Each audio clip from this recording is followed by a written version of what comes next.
अस्सलाम दोस्तों, तव्हांखे असांजो ही चैनल तलब ऐं तवारूं पसंद अचे ऐं असांजा वीडियोस पसंद अचनि त असांजी हिम्मत अफ़ज़ाई ख़ातिर लाइक ऐं सब्सक्राइब ज़रूर कंदा। ख़ुशि हुजो। पुछण जे चाहीं त हाणे पुछी वठ, विछोड़े खां पहिरीं ही मुंहिंजी मञी वठ।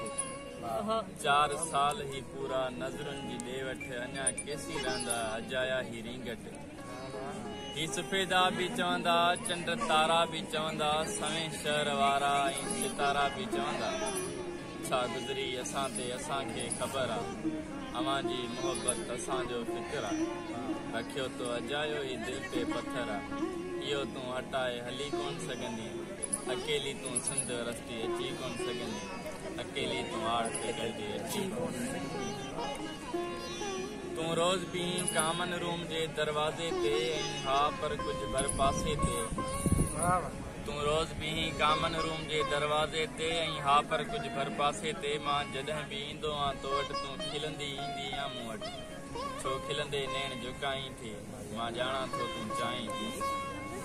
तूं सेमिनार में वेही सहेलियुनि सां ऐं पंहिंजे हथ ते पॉइंटर सां मुंहिंजो नाव लिखण तो चाहियो आ ऐं लिखंदे लिखंदे ड्राहियो आ।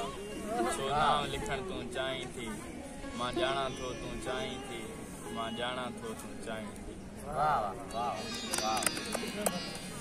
चङो जाम शोरा हाणे मोकलाणी, चङो जाम शोरा हाणे मोकलाणी, सदा ख़ुशियूं माणी, अञा तूं अयाणी, अञा तूं अयाणी।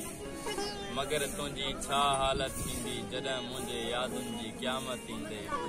न सिंध वरसती हूंदई, न मुलाक़ात थींदई, न सिंधी शोभो हूंदई, न की मोहबत मिलंदई।